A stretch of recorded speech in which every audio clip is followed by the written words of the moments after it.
Жоба жүргізушісі көрермендерден келген анекдоттарды оқиды, бірақ анекдоттың соңын айтпайды. Қатысушы әзілкештер анекдоттың соңын өздері қызықты қылып аяқтауы керек. Кімнің нұсқасы күлкілі, сол 50 мың теңге ұтып алады. Қызық болмаса, ақша анекдот жіберген көрерменімізге кетеді. 2 сәуірден бастап 16 мамырға дейін еліміздің барлық қалаларында Қанат пен Қайраттың әзіл кеші. Әзілдерін өлтіреміз, соямыз, қырамыз, жоямыз, күлкіге қарық қыламыз. Бұндай концерт бұрын соңды болмаған, болмайды да біздер де бармайтын шығармыз. Бағдарламаны бастайық. Бүгін бізде қонақта. Бағдарламаны бастайық. Бүгін бізде қонақта өте ерекше жандар. Сөзге шешен. Сөзге шешен. Айтыскер ақын Жандарбек Бұлғақ. Қошеметтеріңіз.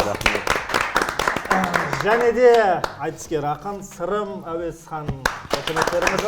Бұл жерде енді Жандарбек менің командамда, Сырым, Қанат екеуіңіз бір командасыз. Мен әзілдерді оқымас бұрын бір қонақтардан бір әзілде болса. Сіз жүргізушісіз ғой, Иә, мен жүргізуші. Түсінбей қалып жатырмын. Сіздерден бір әзіл болса, бірақ соңын айтпайсыздар. Біз командалы екі жақты бөлініп, қыздырыну үшін ғой енді. Қыздыру үшін, Иә, қыздырыну жақсы әзіл болса, бірақ соңын айтпаңыздар. Сырым сөйлесе аяқ-жағын өздеріңіз де түсінбей қаласыздар. Жоқ бұл. Соны біздің қатысушыларымыз табу керек. Сонымен Сәке сізден бастайық. Енді бұндай кезде еске де түсе қоймайды. Мен бір не айтып көрейін. Ақындардың арасындағы әңгімені айту мен атым шығып жатыр ғой, мен кешегі жайдарманнан бастап. Соңын айтып қоймаңыз. Бұл әңгіме соңынан басталады десе. Басындағы соңын айтпасаң қызық болмай қалады десе. Мына Жандарбек аға Астанаға оқуға түсті ғой. Мен ол кезде Астанада тұрамын, қазақ оқушымын. Жандарбек аға Астанаға оқуға түсті. Сөйтіп бұл кісінің ұстазы әрі сол кезде деканның орынбасары Серікзат Дүйсенғазин деген ақын. Иә, Сәкен. Сөйтіп Серікзат білесіздер ғой. Сол бүгін жексенбі күні бір күні университетке бару керек болды да енді.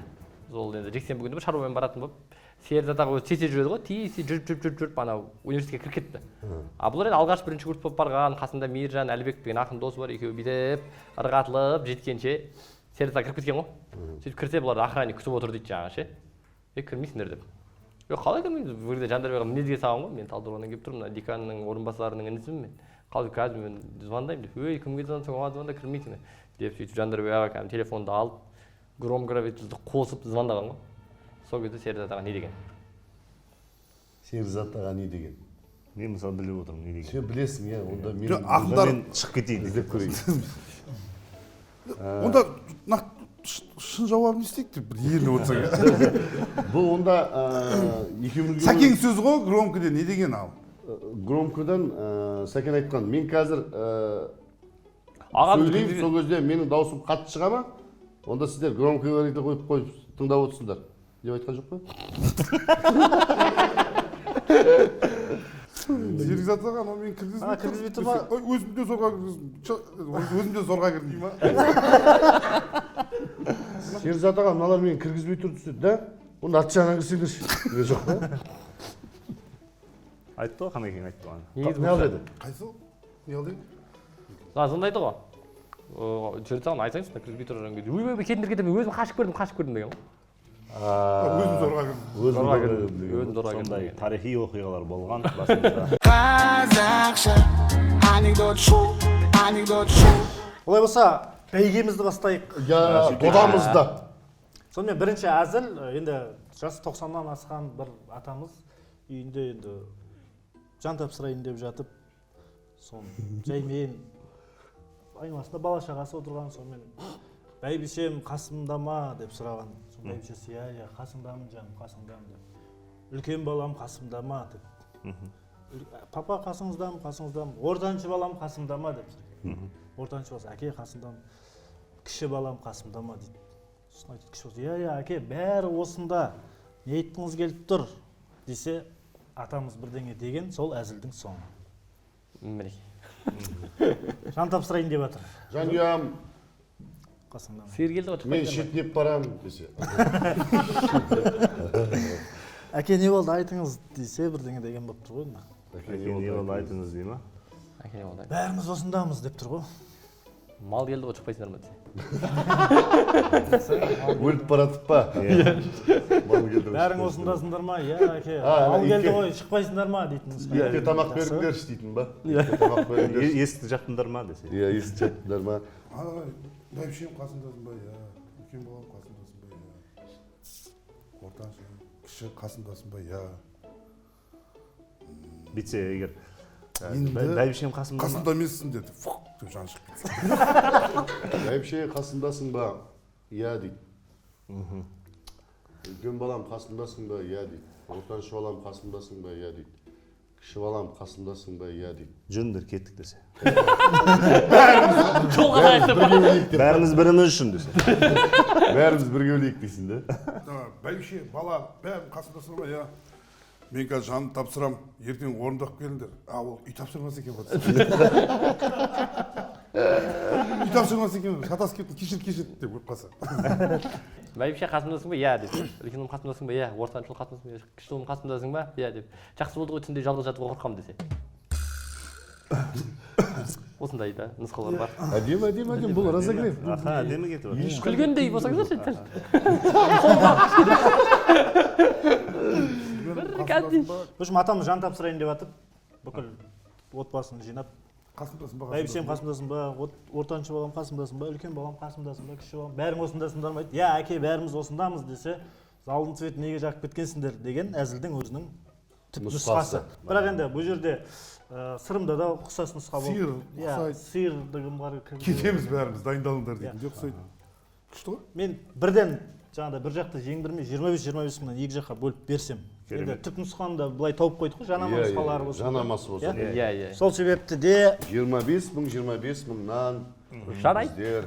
Биташаны Оған да қала сияқты. 25 мың сіздерге, Санағанда 25 мың сіздерге, Керемет. өздеріңізге бір қошемет тұрып қойсаңыздар. Ой, тамаша. Ой, бас әдем басталды ғой, екі жақ бірдей пока. Иә. Біреу өлейін деп отыр, біз ақша жасап отырмыз. қазақша анекдот шоу Тұрмыстық анекдот. Бір күні бір ағамыз жұмыстан үйіне келсе, жеңгеміз есікті ашып, жаным қош келдің ғой, кел деп курткасын жармасып жатса, бір женский одеколон, духидің иісі шығады ғой. Иіс шығады. Сөйтеді да, Парфюм. мынау не иіс? Сені женский духи сеуіп алғансың ба? Десе, ағам сасып қалып, не айтарын білмей тұрса, бірақ сен әйелдермен жұмыс істейсің ғой, сынып қалған шығар дейді. Ағамыз, иә дейді. Ақтамады. Иә, сөйтіп келіп куртканы шешейін деп шешіп жатса, мойында засос тұрады. Мынау не тағы, не засос мынау? Мынау не помада деп. Ағамыз тағы сасып қалса, бірақ сен автобуспен жүресің ғой, жаңағы адам көп жұққан шығар біреуден дейді. Ағамыз уф дейді да, иә дейді. Сөйтіп кел шеш деп аяқ киім шешіп жатса, аяғына розовый женский носки киіп жатты да ағамыз. Сөйтіп, мынау не десе, ағамыз сасып қалып бірдеңе деген осы әзілдің соңы. Мынау не розовый носки киіп аласың десе, жаным өмірге розовый носкимен қарайық десе. Не ана розовый носки? Ағамыз галстук деп алыппын десе. Бәленсем носки киіп алдым. Қалай тастайсың оны? Қалай тастайсың, сөйтіп киіп алдым десе. Ұтып алғанда. Галстук деп алғанда. Сен автобуста жүресің ғой дейді, иіс шығады, иісің, сен әйелдермен жұмыс істейсің ғой дейді, розовый носки деп көреді да, әйелі уже шыдамайды ғой. Не істегенсің сен? Оңбаған неме, біреудің духиын сеуіп, помадасын жағып, алаяқ екенсің сен деп кетіп қалса, носкиін ұрлап кеткенше. Біреудің носкиін ұрлап кетіпсің, бір әйелді зарлатып, алаяқсың сен, ажырасамын дейсің. Сонда да андай күйеуін қимайды, ұры деп ойлайды. Битсе, үстінен женский духи шығып тұр ғой дейді ғой. Сен бірақ әйелдермен жұмыс істейсің ғой, жарайды дейді. Мойында засос не? Сен автобуспен жүресің ғой, может автобустағы адамдар не істеп кеткен шығар дейді. Аяғында розовый носкиінде бүкіл жауапты мен тауып бер, мен өзің тап десе.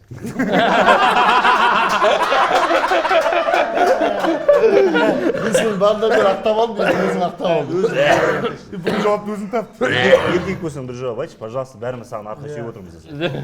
Арқа сүйеп отырсың. Осыған, бүйтсе, үстіндегі ешкімдікі әсе әйелдермен жұмыс істейсің ғой, мына помада не, автобуспен келіп жолып қалған екен ғой, носкиін десе, күйеуі тұрады да.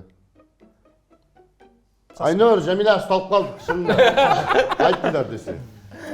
Айтыңдар бойынша. Түп нұсқасын оқиын. Негізі Негізі бұл жерде мойындау керек, Жандарбектің нұсқасы ең үздік. иә мойындау. Енді өз нұсқасында жаңағыдай ағамыз үйге келеді. Ненің жаңа женский парфюмнің иісі қайдан, бірақ сен жұмыста әйелдермен жұмыс істейсің, содан сіңіп қалған шығар деп. Помаданы көреді да, жаңа автобуста бірақ адам көп болып, бір әйелдер жақындап тиіп кетті ма деп күйеуін ақтап тұр ғой. Үшінші носкиін көреді да, женский носкиің не дейді ғой. Күйеуі сасып қалып бүйтіп қарап тұрып әйеліне бұған дейін жауаптар таптың, осыған да бірдеңе тауып алшы деп айтқан екен.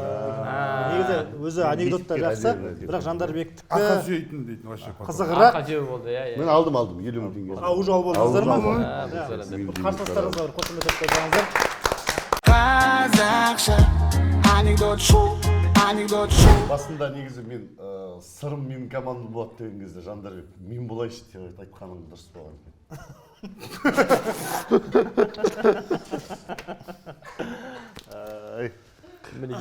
Келесі әзіл айтыс туралы. Жақын тақырып.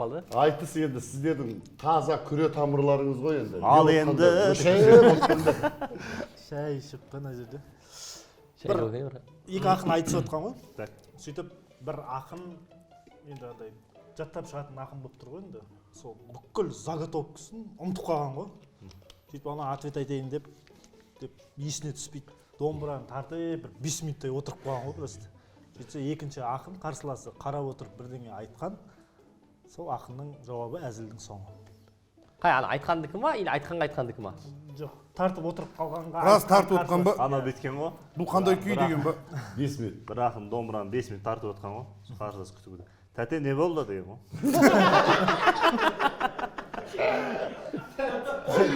Жаным. Барлық жерін сүймедім. Тәте не болды дейді. Так. Әр жерлерінен тартып кеттің ғой дей ма?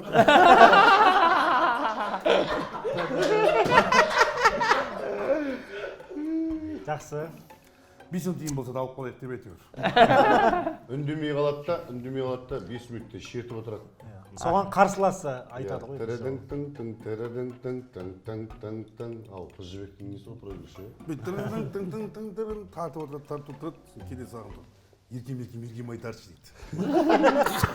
Ақыры бос тартып отырсың ғой деп па? Бір жаңа ақын тартып отырады уже 2 минут болды, 3 минут болды, 5 минут бойы домбыраны тартып отырады. Осы қарсыласы десе 5 минут қыздырғанға штраф қой, тез айтсаңшы десе. Домбырамен ба? Бет тартып отырып. Мынау күй жарысы емес па десе. Мынау айтыс па сонда? Көп тартта үзесің десе. Денсаулыққа зиян десе. Тартып отырған келесі ақын тұрып. Ау бауырым, әрі тарттың, бері тарттың. Ол да жаттан тақым болса. Ұмытып қалды. Осыған бірдеңе шығарам деп түнде еренгенімдей десе. Ай бауырым, әрі тарттың, бері тарттың. Жабаса шарттың. Ұйқаспен бір нұсқадан болса Мен тарттың деп па? Бауырым ары тарттың, бері тарттың, сен неге бұлайсыз кері тарттың дейді ғой. Бағанадан қаншама тартып тұрдың, бірақ түсінбедім нені тарттың дейді ма? Түсінбесең айтайын, мен саған түсінбейтін бірдеңе тарттым десе.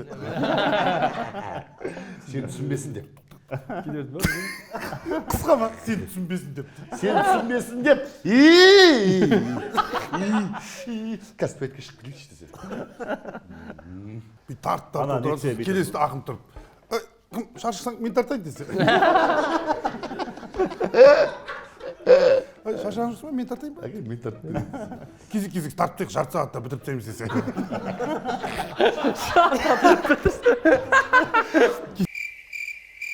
Қайрат бүйтсеші, біраз тартып отырады ғой, сол кезде қарсыласы ақын ше.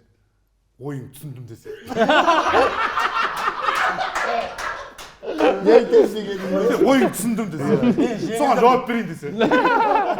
Қазір па? Соған жауап берейін деп 8 минут тартып тұрды. 8 минут тартып тұрып, анау айтса, сен мен түсіндім деді ғой, негізі түсінбепсің десе. Мен сенің ойың түсіндім дейді. Әдемі? Мен сенің ойың түсіндім деген өте керемет жауап. Деп ойлаймын енді. Нұсқа. Ең үздік нұсқа, Қанекең нұсқасы болды ма қазір? Ойың түсіндім. Тәте де жақсы. Тәте де жақсы. Негізі 3-4 нұсқадан болды, екі жақта да жақсы шығса, сонымен қалай бөлерімді білмей отырмын. Нұсқаны тыңдай. Нұсқа қызық емес десе. Сөйтіп екі ақын айтысып отырады, біреу дайындаған заготовкілерін ұмытып қалып, есіне түспей анау терілеп 5 минуттай просто домбыраны шерте отырып қалған кезде қарсыласып отырып мен сен ақын ба десем әжептәуір күйшегенсің ғой деген өзінің классический нұсқасы. Менің жауабым сияқты. Иә. И сол кезде тартқанын тоқтатып бір адам мойындады ау Сол жерде былай жасайық.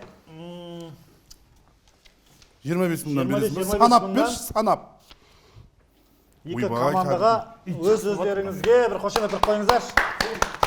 Қазақша анекдот шу, анекдот шу. Мен әзілге қосылмай отырсам да ақшаны ақсап отырмын. Сонымен келесі әзіл тағы да бір айтыстың төңірегінен болсын. Күшті екен ya. Негізі ақындармен істейтін проект екен, ұра бер. Осылай қалдырамыз, бір айтыстың жеңімпазы ақын айтыстан көлік ұтып алған ғой. Так. Сөйтіп спонсорына айтыс біткен, көлігін алуға барып, аға мен көлігімді берсеңізші десе, спонсор есек беріп тұр дейді да. Бауырым, бұл да көлік қой деп. Сөйтсе ақын қарап тұрып бірдеңе деген, осы әзілдің соңы. Көлік ұтқан негізі. Спонсор айтыс бітті, бәрі тарады. Есек берген. Спонсорына барып тұрған, аға мен көлігім қойды жаңа деп. Сөйтсе есек беріп, бұл да көлік қой деген ғой. Ақын қарап тұрып бірдеңе деген, сол әзілдің соңы. Үлкен айтыс ба ғой? Түрі жаман. Аға, бұл да көлік қой дейді ғой. Есек екенсіз аға дейді ғой. Не айтпырсың сен? Берген көлігіңе теңеп тұрмын дейді. Аға неге маған есек беріп тұрсыз? Сіз не қылсың 5 минут күй тартып дейсіз. 5 минут күй тартқан үшін есек саған десе. Оу аға менің ұтысым көлік еді. Бітсе егер. Өзімнің көлігімді алуға келіп едім. Башыркын. Міне, келеді. Көліктің орнына есек берген. Ағатай бүйтіп спонсор болғанша есек теуіп өлтіргенің артық еді. Дегенде есекке отырып.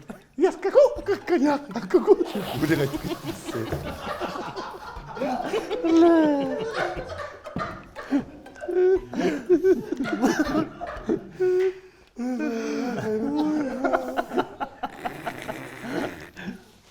Ағажан, маған неге есек бердің?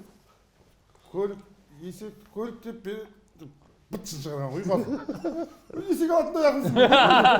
Міне, есек талғаны. Ағажан, неге маған есек бердің?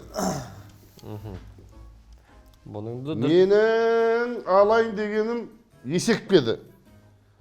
Есебің жақсы берсаш Әділ десе. Обалым жоқ деп кетсе. Ағажан, менің ұтқаным көлік еді. Қоймайды. Ағажан. Бір вариант. Мынандай болса да, спонсорға барады ғой. Ана спонсордың настроенші жоқ, айтыстан неше түрлі айтылып кеткен көңіл күй жоқ отырса да. Соны аға, мен жүлдені берсеңіз есек береді ғой. Аға, ауыздан есек бергеніз настроенші жоқ. Сырым кетші тесіз десе.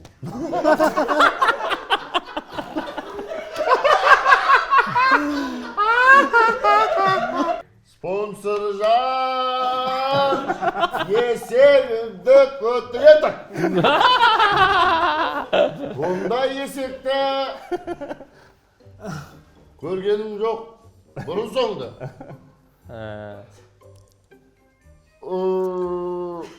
Есек көрді басқа, телевизор ішік жоқ. Аға, неге есек бердің? Аға, неге есек бердің дейді. Бұл да көлік қой дейді. Сонда ағын ашуланып келіп. Аға маған көлік деп есек бердің. Басына кесек түссін. Кесек түссін деп, өзі басына кесек кигізсе. Басына кесек түссін. Бір емес, 5-6 кесек 7-8 есеп тек бітсе. Кесек түссін. Кесектің көлемі осы есектікіндей болсын. Ағажан, берген есегіңізге мың алғыс. Сіз маған қораз берсең де соны мініп кетем ғой көке.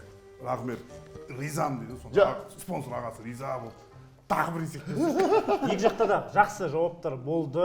Мысалы мен менің жауабым мысалы көбірек осы жерде байқалу керек сияқты көрермендер айтып отыр. Мен өйткені айтыстың мақамымен келтіріп көп жерде жауап бердім. Еңбек бар. Еңбек бар. бар. Етек беретіндей. Есек беретіндей. Есек беретіндей жауап болды деп тұр ғой. Есек беретіндей жауап болды. Сондықтан да есектің арты есебі 50 мың болсын ағайын. 50 мың теңге Жандарбек пен Қайрекеңнің командасына. Мінгіздік бір етек. Қазақша анекдот шу, анекдот шу. Келесі анекдот. Так. Екі парашютист самолеттен жерге қарай секіреді. Сөйтіп екеуі жерге ұшып жатып, біреуі екіншісіне дейді, алма жейсің ба дейді, ұшып жатыр екеуі. Сосын жеймін дейді, бір алманы жеп алады. Тағы ұшып жатады, тағы алма жейсің ба дейді, жеймін дейді, алады алманы. Сен алманы қаяқтан алып жатсың деп сұрайды. Сол кезде сен алма беріп жатқан парашютист бірдеңе айтады, сол әзілдің соңы. Алманы қайдан алып жатсың дей ма? Алма баққа қоныппыз ғой дей ма? Сондай ма негізі жауабы? Алма жейсің ба дейді, иә дейді, жеп қояды. Екінші рет айтады, алма жейсің ба, иә дейді, жеп қояды. Алманы қаяқтан алып жатсың? Алманы қаяқтан алып жатсың? Қытайдан әкеліп сатып жатырық десе. Дейді. Алманы қаяқтан алып жатсың дейді ғой. Сенің суыңнан дейді. Сен парашютіңді алмапсың дейді. Давай дейді. Ол кезде уже алма жейтін дейміз ғой жағдай ол. Ол жаңа шалдың қасына барады ғой. Көп үлесең. Алманы қаяқтан алып жатсың деген кезде Ол айфонның алмасы ғой деп шірісе. не деп жауап беруі мүмкін? Ненің алмасы дейді? Айфонның алмасы ғой, мен саған просто видеоға түсейік деп бергем, не жеп жатсың деп. Телефонын жеп қойған болса. Алма жейсің ба дейді, жеймін дейді. Алма жейсің ба дейді, жеймін дейді. Тағы да сол, алма жейсің ба, жеймін, жеп алады ғой. Үшінші рет, қайдан алдың деген, деп құласа жерге. Жауап Алмай парашютын ашып ұмытып кеткен, ойпырмай қыран топа. Так, нұсқаны тыңдаймыз. Нұсқа былай, екі парашютист самолеттен секіреді, алма береді бірінші екіншісіне, біреуін жеп алады, екіншісін береді, екіншісін жейін деп тұрып, бұны қаяқтан алып жатсың десе, сенің сөмкең толған алма ғой дейтін Қанекең. Сен тапқан екенсің ғой. Тапқан Сен білген екенсің ғой.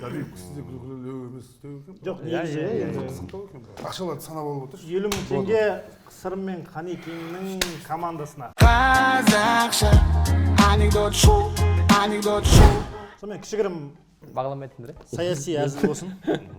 Саяси. Иә, бір су, свет, жол, газ жоқ ауылдың адамдары. Ауылдың әкіміне барып, біздің ауылда жағдай жоқ қой, біздің жағдайымызды қашан жасайсың десе, әкім бірдеңе деп айтқан, осы әзілдің соңы. Су, свет, газ, Жол. жол жоқ. О, біткен ғой. Болды, мен қазір звондаймын деген ғой. Звондаймын деп, звондап сөйлесіп жатқан ғой. Болды, шешеміз деп жатқан кезде, неғып алдап тұрсың деген ғой аудандар. Бізде свет те жоқ қой деген ғой. Қазір шешем қазір деп бүйтті. Иә, айдана кезде. Қай шешесі ол сетте жоқ дей ма? Бізде я свет жоқ, я газ жоқ, я су жоқ, жол жоқ. Қашан біздің жағдайымыз жасайсың? Деп ұрсып отыр ғой әкімге. Әкім айтады. Өзді әкім айтса. Әкім айтады, сен мына ауылдан жалғыз өзің қалдың, әлі көшпегенсің ба?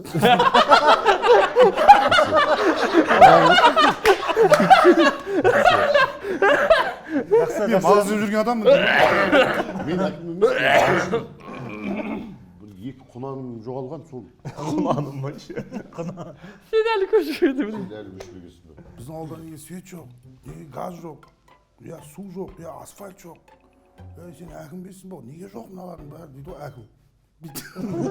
Сөйтіп әкімге айтады, бізде я свет жоқ, я жол жоқ, я Енді амал газ жоқ жоқ, я су жоқ. Ана қолымдағы мен алтын беш, бір тұтайын десе. Шу деп тұрмын десе. Пока сіздің нұсқаңыз күшті болып тұр. Ай, 50 мың. Содан аса алмай жатыр. Әкеліңдер. Су жоқ, свет жоқ, газ жоқ.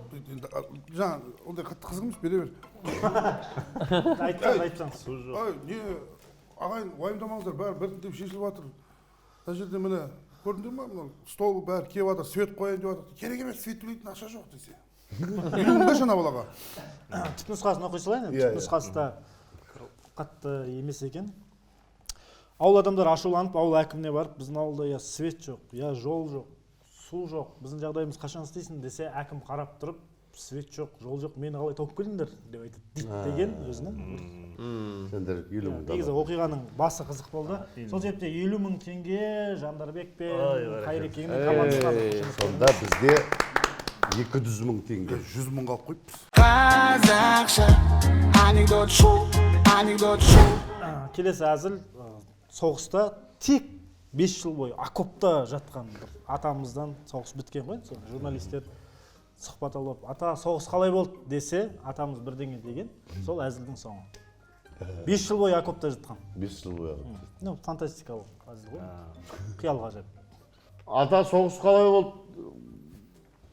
Десе, соғыс қалай болды? Соғыс бітті ме? Десе, окопта жатқан шал ғой.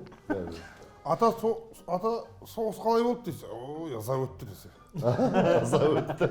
Су өтіп кеткен. Аза өтіп кетті, тамам. Содан соғыстан тапқан пайдам, ревматизм бар. Сәл арқам құрысып қапты. Буындарым сырқырайды дейді. Соғыс қалай болды деді. Басымнан талай нәрсе өтті ғой десе. Басынан талай нәрсе білмеймін ба? Басынан жоғары талай нәрсе өтті. Іште окопта отырады, үстіне өтеді. Иә. Ата соғыс қалай болды десе, жақсы, тіпә десе. Дым қиындық көрмеген ба? Тіпә жақсы болды. Мақтаншақ ата болса да ол. Мен окоптан шықсам 2 жылда бітер еді десе. Мен шықтым міне, Мамыражай тәуелсіз заманда отырсыңдар ұрпақтарым. Ата, сіз соғыс қалай болды? 5 жыл окопта жатыпсыз дейді. Сол жерде ең кіші боласың. Қара шаңыраққа қара деп тастап кеттің ала десе. Окопты ма? Окопқа қара деп. Соғыс бойы окопта жатқан атамыздан журналистер келіп, ата соғыс қалай болды деп сұраса, білмеймін, бірақ топырақ ыза болды деген өзінің нұсқасы, оны Қанекең. Иә, бірден тапты. Балама нұсқасын айтайын, біз ыза болды деген. Және сырымның нұсқасы жақсы болды. Ой, басымызда не өтпеді дейді. Визуальный. Сол себепті де 50 мың теңге Сырымжанға. Ұялып алып, соғыстың 80 жылдығына. Ал Сырым мен Қанекеңе бір қошемет ұрып қойыңыздар. Адам қиярда келіп өтеді. Қазақша анекдот шоу, анекдот шоу. Бүгінгі бағдарламада жеңімпаз Қайрат Әділгерей және Жандарбек Бұлғақ. Қошеметтеріңіз. Құрметті достар, анекдот шоу жаңа бөлім. Бүгінгі қонақта болған елімізге танымал айтыскер ақындар Сырым Әуесхан, Жандарбек Бұлғақ. Енді осы ретте пайдалана кетейін. 2 сәуірден бастап 16 мамырға дейін еліміздің барлық қалаларында Қанат пен Қайраттың әзіл кешінде сіздерді күтеміз. Билеттер Тикетон сайтында. Осы концерт туралы мағлұмат алғыларыңыз келсе, Қанат Қайрат концерт парақшасына тіркеліңіздер. Және де біздің YouTube арнамызға тіркеліңіздер, комментарий жазыңыздар, біздерге анекдот жіберіңіздер.